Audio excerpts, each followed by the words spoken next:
नमस्कार दोस्तों, आपका स्वागत है YouTube चैनल एसके टेक्नोवेशन पर।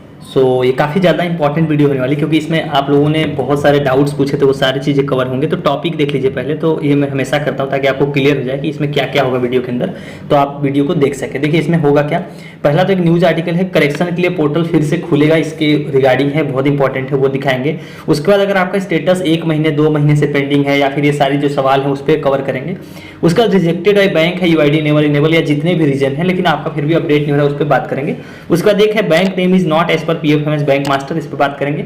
एनपीसीआई मैपिंग को मैं अच्छे से समझाऊंगा, उस पर भी बात करेंगे। और लास्ट में आप लोगों ने जो कमेंट्स में पिछली वीडियो के सवाल पूछे थे वो सारी चीजें कवर होगी।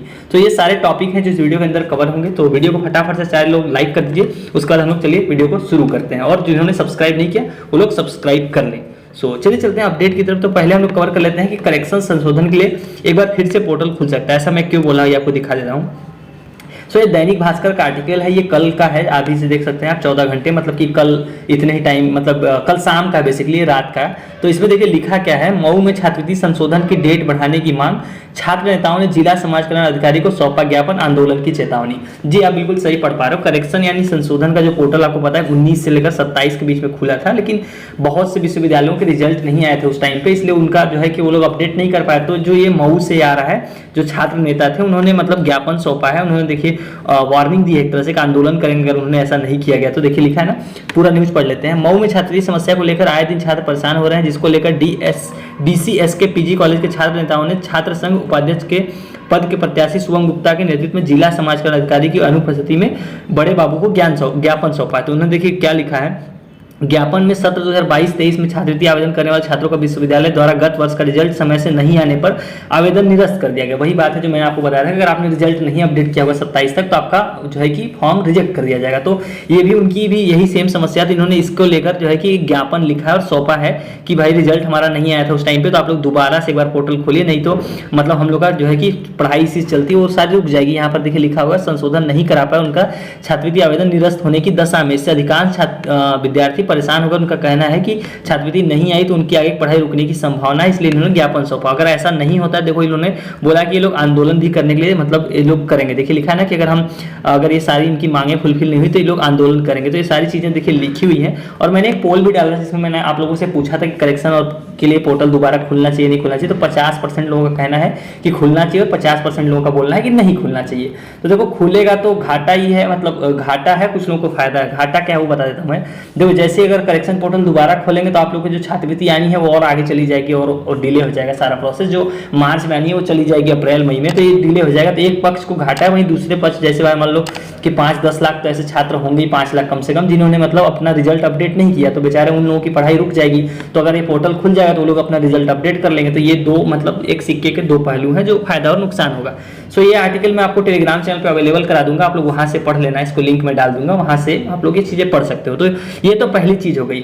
अब हम लोग दूसरी चीज देख लेते हैं। एनपीसीआई मैपिंग को लेकर बहुत सारे सवाल हैं, आप लोगों को क्लियर ही नहीं होता है कि एनपीसीआई मैपिंग का क्या है कैसे है। तो मैं आपको पहले दिखा देता हूं एनपीसीआई मैपिंग के बारे में, उसके बाद हम लोग अभी स्टेटस वाइज वो सारी चीजें कवर करेंगे जो आपको मैंने स्टार्टिंग में टॉपिक दिखाए थे, वो सारी चीजें कवर होंगी। तो वीडियो को पूरा एंड तक देखना। तो देखो एनपीसीआई मैपिंग चेक करने के लिए आपको सिंपल गूगल सर्च करना होगा, सरकारी जॉब हंट। ये वेबसाइट आपको सामने खुल जाएगी। जो पहले नंबर वेबसाइट आएगी बस आपको इसको ओपन कर लेना है। देखो इसको ओपन करने के फायदे क्या है, जब यहाँ पे आपको पहली लिंक दिखाई देगी रेड कलर में, चेक यूपी स्कॉलरशिप स्टेटस, आपको बस इसको ओपन कर लेना है। अब जब इसको ओपन करोगे नीचे आपको स्लाइड डाउन करना है, आपको एनपीसीआई मैपिंग जैसे हम लोग को देखनी है कि हुई है या नहीं हुई है। तो ये लिंक जो मैं अभी आपको बता रहा हूँ इसका इस्तेमाल करोगे और मैं पूरा आपको चेक करके बताऊंगा कैसा दिखता है एनपीसीआई मैपिंग होने के बाद। तो यहाँ क्लिक हियर का ऑप्शन आ रहा है, आप इसको ओपन कर लोगे, आपके सामने देखो वेबसाइट UIDAI की आ जाएगी। यहाँ पे देखो आधार नंबर और ये सारी चीजें डाल के दिखाता हूँ आपको आगे क्या करना होगा। तो देखो मैंने कैप्चा है सारा एंटर कर दिया। इसके बाद आपको सेंड ओटीपी पे क्लिक करना है। देखो जैसे इस पे क्लिक करोगे ओटीपी आएगा आपके नंबर पे। तो जो रजिस्टर्ड आपके आधार से जो रजिस्टर्ड होगा उस पे नंबर पे ओटीपी आ जाएगा। देखो यहाँ पर आ गया। तो हम लोग इस ओटीपी को क्या करेंगे, यहाँ पर आप देखो एंटर कर दोगे। देखो यहाँ ओटीपी का ऑप्शन आ रहा है, ओटीपी एंटर करके आपको सबमिट पे क्लिक करना है। तो देखो सबमिट पे जब क्लिक करोगे देखो कुछ इस तरह का ओपन होकर आ जाएगा। देखो इंटरफेस आपके सामने दिखाई दे रहा होगा। तो अगर आपका इस तरह से लिख के आ रहा है congratulation your Aadhaar bank mapping has been done, तो मतलब आपके खाते में एनपीसीआई हो गई है। और यहाँ पर भी आपको ध्यान देना, यहाँ पर आपका सीडिंग स्टेटस जो है एक्टिव होना चाहिए। अगर ये चीज शो हो रहा है तो आपकी आधार जो आपकी जो एनपीसीआई मैपिंग है वो हो गई है, आपके अब कोई दिक्कत नहीं आएगी आपके स्टेटस में। तो ये तरीका था जो आपको देख लेने का। यहाँ पर अगर इनएक्टिव दिखा रहा तभी भी दिक्कत है और ये चीज नहीं दिखा रही तो भी दिक्कत है। अब तो ये चीज आपने समझ लिया। हम लोग स्टेटस वाइज सारी चीजें कवर करेंगे लाइन से। तो उन चीज़ों के बाद अब एक सवाल बहुत ज़्यादा इंपॉर्टेंट है कि आप लोग जैसे बहुत लोग पूछ रहे हैं कि मेरा स्टेटस 2 महीने से 3 महीने से 1 महीने से नहीं बदल रहा, तो ऐसे में क्या करें। देखो ये डिपेंड करता है कि आपका स्टेटस में क्या शो हो रहा है।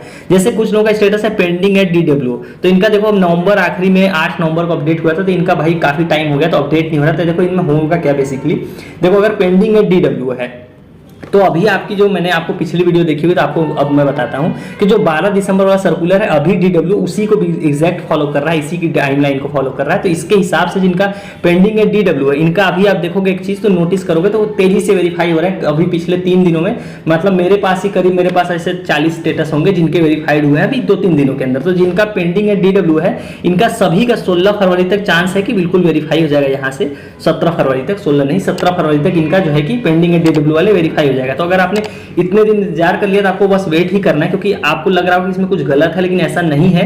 तो ये चीज ओके है बिल्कुल। अगर आपके स्टेटस में कुछ दिक्कत होती तो आपको प्रॉब्लम लेने की, टेंशन लेने की जरूरत थी, अदरवाइज ये आपका अपडेट हो जाएगा। सेम इसी तरह से अगला स्टेटस ले लेते हैं। देखो जैसे ये UID नेवर इनेबल, तो ये बड़ा कॉमन सवाल है, आप लोग पूछते हो। मैंने जैसे बताया कि UID नेवर इनेबल, तो मैंने बोला कि आपने NPCI मैपिंग आपको करा लेनी है। मान लो आप गए बैंक, आपने NPCI मैपिंग करा ली, अब आपको ऑनलाइन चेक करना है कि आपकी NPCI मैपिंग शो हो रही है नहीं हो रही, जैसा मैंने भी वीडियो में बताया। मान लो अगर शो हो रही है, फिर आपके दिमाग में सवाल आता है कि सर मैंने NPCI मैपिंग भी करा ली, उसके बावजूद यहाँ पर अभी भी UID नेवर इनेबल ही आ रहा है मेरा पहले जैसा ही, ये चेंज क्यों नहीं रहा। देखो इसका बेसिक सा जवाब है कि देखो जब आपने मतलब इन्होंने जब आपका फॉर्म पहली बार में वेरीफाई किया था तब आपके खाते में NPCI मैपिंग नहीं हुई थी, तो ये लोग आपका फॉर्म मतलब रिजेक्टेड बाय बैंक करके आगे बढ़ गए।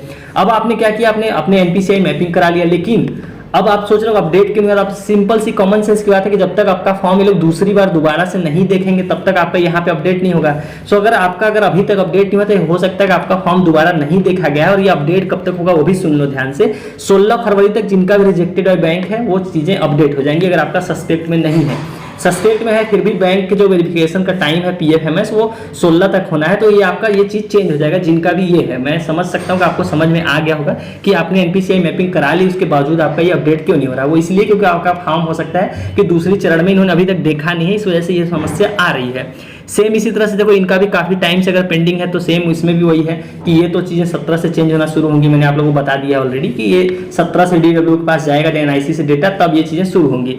सेम अगला देखो इनका भी है UID never enable for DBT, तो इसमें भी NPCI मैपिंग करा लेनी है। NPCI मैपिंग करा लोगे तो आप सोचोगे कि चेंज कब होगा, तो ये चेंज 17 फरवरी से होगा, क्योंकि ये सस्पेक्टेड वाला डेटा है। यहाँ नीचे देख रहे हो आप UP बोर्ड ICSE बोर्ड, तो ये सस्पेक्ट वाला डेटा है, तो जिसका वेरिफिकेशन 17 फरवरी से होगा, तो ये तभी चेंज होगा, उससे पहले नहीं चेंज होने वाला है। सेम अगला स्टेटस ले लेते हैं। देखो इसमें भी सेम है कि ये भी काफी टाइम से पेंडिंग है, तो ये 16 फरवरी तक हो जाएगा, उससे पहले नहीं होने वाला, ये भी वेरीफाई हो जाएगा। सेम अब ये देखो एक बड़ा ही कॉमन है, bank name is not as per PFMS bank master, तो जिनका भी ये चीज है वो लोग बहुत ज्यादा परेशान हो रहे हैं, यूट्यूब पर इधर भाग रहे हैं और ना इसका कहीं इंटरनेट पे कोई सोल्यूशन है ना कुछ है। तो देखो मैं इसका सोल्यूशन मैंने आप लोगों को स्टार्टिंग से बताया था, हर चीज का बैंक से रिजेक्टेड का एक ही सोल्यूशन है और वो है NPCI मैपिंग करा लेना। तो NPCI मैपिंग कराने के बाद भी वही सेम सवाल की काफी लोग पूछ रहे हैं कि मैंने करा लिया उसके बावजूद मेरा चेंज क्यों नहीं हो रहा, 1 महीने हो गए 2 महीने हो गए।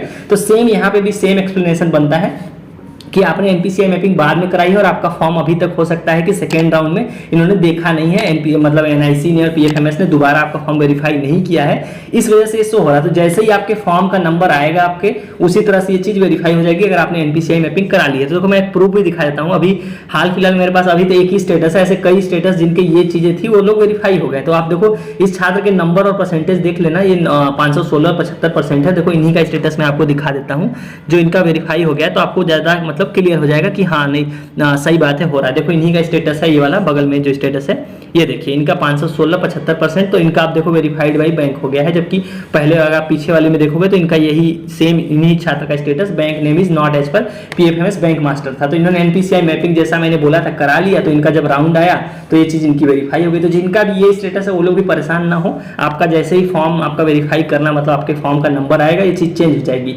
अगर काफी दिन से पेंडिंग है तो सिंपल से इसका एक ही मतलब है कि आपके फॉर्म को अभी तक इन्होंने दूसरे राउंड में देखा ही नहीं, इस वजह से समस्या आ रही है। बस इसका कॉमन सा यही जवाब बनता है। अब ले लेते हैं आखिरी में आप लोगों के कमेंट्स में जो सवाल पूछे थे। तो ये बड़ा ही इंपॉर्टेंट कमेंट है एक छात्र का, इन्होंने अभी रिप्लाई तो नहीं किया। देखो इनका स्टेटस था पहले पेंडिंग है डिस्ट्रिक्ट स्कॉलरशिप कमेटी, जो बहुत लोगों का है जिनका अभी वेरीफाई चल रहा है। तो इन्होंने रिप्लाई किया, कमेंट किया कि इनका पहले पेंडिंग है डिस्ट्रिक्ट स्कॉलरशिप कमेटी था और अब चेंज होके हो गया है enrolment roll number marks not match, जो मतलब कि जो है कि सस्पेक्ट में आ गया है ये स्टेटस इनका। अब देखो इसमें प्रॉब्लम क्या है कि अगर सस्पेक्ट में अब आएगा तो आपको पता है करेक्शन की पोर्टल जो है कि बंद हो गया और वो दोबारा नहीं खुलेगा। ऐसा आप लोग के बहुत लोगों के मन में सवाल होगा कि सर अगर मान लो बाद में मेरा सस्पेक्ट में आ जाता है तो हम कैसे करेक्शन करेंगे। तो देखो इसका सिंपल सी बात है, करेक्शन सिर्फ तभी कर सकते हो जब पोर्टल खुलेगा। तो जैसे अब पोर्टल खुलने का देखो यहाँ भी एक एडवांटेज है कि अगर दोबारा पोर्टल खोला जाएगा तो ये भी एक फायदा है कि अगर आपका स्टेटस अब चेंज हो रहा है, सस्पेक्ट में आ रहा है, तो आपको एक और मौका मिल सकता है करेक्शन का। स्टेटस में लिख रहा है your form is completed but not finally submitted, इसका मतलब आपका फॉर्म रिजेक्ट हो जाएगा क्योंकि आपने फॉर्म कंप्लीट नहीं किया, तो इसलिए ये फॉर्म आपका रिजेक्ट हो जाएगा। करेक्शन डेट मैंने आपको बता दिया इसके बारे में। हार्ड कॉपी निकल नहीं पाया करेक्शन का पोर्टल न खुलने की वजह से, कोई उपाय बताइए। करेक्शन तो इसका सिंपल सा उपाय है कि पोर्टल जब दोबारा खुलेगा तभी आप ये चीज़ कर सकते हो, अदरवाइज तो नहीं कर सकते हो।